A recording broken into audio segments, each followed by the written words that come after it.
بسم الله الرحمن الرحيم. السلام عليكم ورحمة الله تعالى وبركاته متتبعي الأوفياء. أسعدت بلقائي معكم من جديد على قناتي الأولى للطبخ في وصفة جد لذيذة ومميزة، البكبوكة التي تعد خاصة بأيام عيد الأضحى المبارك. فإليكم المكونات وطريقة الإعداد. بإناء الخلط سنعد الحشوة، سنشرع على بركة الله. كما تلاحظون معي لدي حوالي 750 جرام تشكيلة من أمعاء الخروف مصرا، كذلك القلب، ويمكن كذلك إضافة قطع من اللحم، الكبد، الرئة، ومعدة الخروف أي الكرشة. كل هذه المكونات سبق أن نضفتها جيدا وقطعتها إلى قطع صغيرة. سنضعها بإناء الخلط. بعد ذلك أضيف الحمص الذي سبق أن نقعته بليلة كاملة. هنا أتوقع على 200 جرام، أضع فقط نصف الكمية وأحتفظ بالنصف الآخر لإعداد المرق. نصف حبة بصل كبيرة الحجم مقطعة إلى مكعبات، نصف حبة طماطم مقطعة إلى مكعبات صغيرة، و100 جرام من الأرز الذي سبق أن غسلته جيدا ونقعته مدة نصف ساعة. أضع كل الكمية، هنا ما يعادل ثلثي الكوب أي الكاب أو 1 كأس العنبة. أضيف ملعقتي طعام من البقدونس المفروم ناعما، وأحتفظ بملعقتي طعام من البقدونس. فصي ثوم مهروسين. في هذه الوصفة سأضع نصف كل المكونات التي أتوفر عليها لإعداد الحشوة، ما عدا الأرز الذي وضعنا كل الكمية، ونصف المكونات المتبقي سنعد به المرق. أضيف حوالي 3 ملاعق طعام من خليط زيت الزيتون وزيت المائدة. أتبل بالملح ملعقة طعام، أضع فقط نصف الكمية.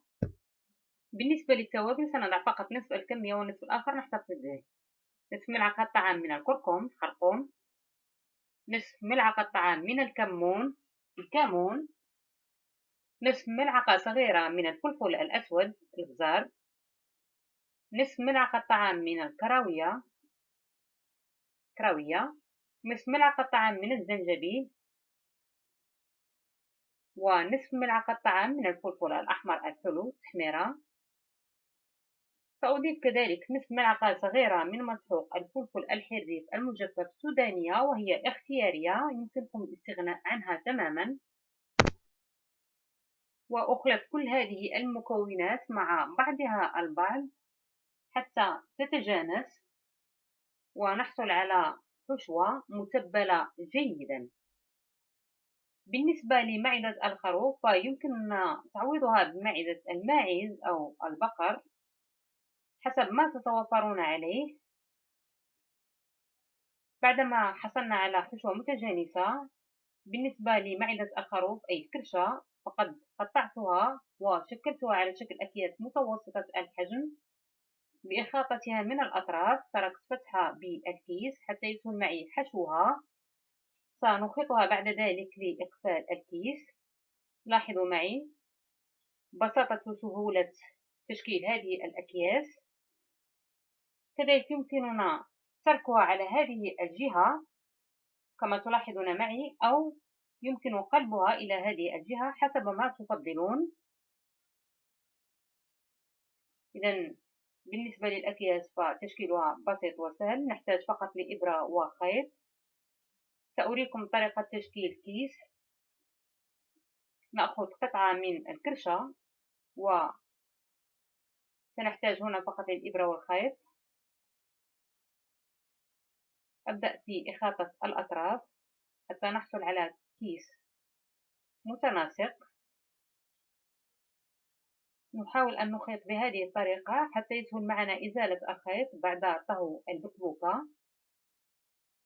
طريقة جد بسيطة.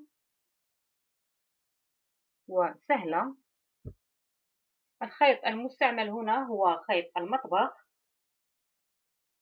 استعملت أكياس متوسطة الحجم، سأقطعها بعد الطهو أثناء تقديمي للطبق. كذلك يمكنكم تشكيلها على شكل أكياس فردية صغيرة الحجم بعدد أفراد الأسرة. فطبق البكبوكة هو طبق يعد من ألذ الأطباق التي تحضر بمناسبة عيد الأضحى، إذ تحرص العديد من الأسر بإعداده بهذه المناسبة، وهو طبق رئيسي تلتف حوله الأسرة في جو احتفالي رائع. إذا شكلنا كيس كما تلاحظون معي، تركنا فتحة بالأعلى حتى يسهل معنا حشو الكيس بالحشوة التي سبق أن قمنا بإعدادها. نملأ فقط نصف الكيس بالحشوة. فهذا الطبق يعد من أروع الأطباق، ما عليكم إلا تجربته باتباع نفس الخطوات ونفس المكونات. أضيف المزيد من الحشوة حتى نصل إلى نصف حجم الكيس. بعد ذلك نخيط فتحة الكيس بخيط المطبخ. نترك مجال لانتفاخ حبات الأرز والحمص. كذلك لا ننسى بأن حجم الكرشة يتقلص أثناء عملية الطهو. بعد الانتهاء من الإخاطة سنتخلص من الخيط الزائد.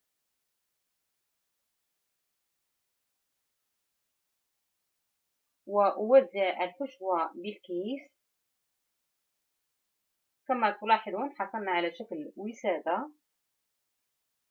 أثقبها بالإبرة لنتجنب تمزق الكرشة وخروج الحشوة أثناء عملية الطهو. لا ننسى هذه الخطوة فهي جد مهمة. بعد ذلك أنتقل إلى حشو باقي الأكياس بنفس الطريقة. دائما نملأها حتى المنتصف، نخيط الفتحة ونثقبها. ننتقل إلى إعداد المرق بطنجرة الضغط على نار متوسطة. أضع خليط زيت النباتية وزيت الزيتون. كذلك يمكننا الاستعانة بطنجرة عادية. أضيف البصل المتبقي، الطماطم، وأضيف فصي الثوم. أقلب المكونات مع بعضها البعض، ثم أضيف بقية التوابل كل من الكمون، الفلفل الحر السودانية، الزنجبيل، سكينجبير، كراوية، الملح، الفلفل الأسود البزار، الكركم خرقوم أو العصفر، الفلفل الأحمر الحلو تحميرة. وأقلب كل هذه المكونات حتى نوزع التتبيلة. أضيف الحمص، البقدونس المفروم، وأحتفظ بالقليل للتزيين. أدمج كل هذه المكونات مع بعضها البعض، وأضيف أكياس البكبوكة بالطنجرة. كذلك يمكننا إعداد هذا الطبق على الفحم بالطريقة التقليدية. كما لاحظتم معي حصلت على 4 أكياس متوسطة الحجم. سأقوم بتقطيعها أثناء تقديمي للطبق.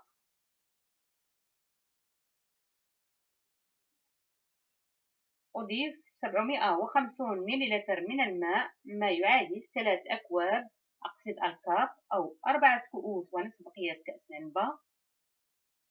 بعد ذلك سأغلق الطنجرة وأتركها على نار متوسطة حتى نسمع صوت الصافرة، ونخفض من درجة حرارة الموقد إلى منخفضة، وأترك البكبوكة تطهى لمدة ساعة كاملة. طبقنا اللذيذ والرائع البكبوكة جاهز. قطعتها إلى قطع دائرية متوسطة الحجم بعد إزالة خيط المطبخ. بالصحة والراحة. لا تنسوا المشاركة، الاشتراك والإعجاب. لأي استفسار أو اقتراح أنا رهن إشارتكم. دمتم لنا أوفياء. عيدكم مبارك سعيد، والسلام عليكم ورحمة الله تعالى وبركاته.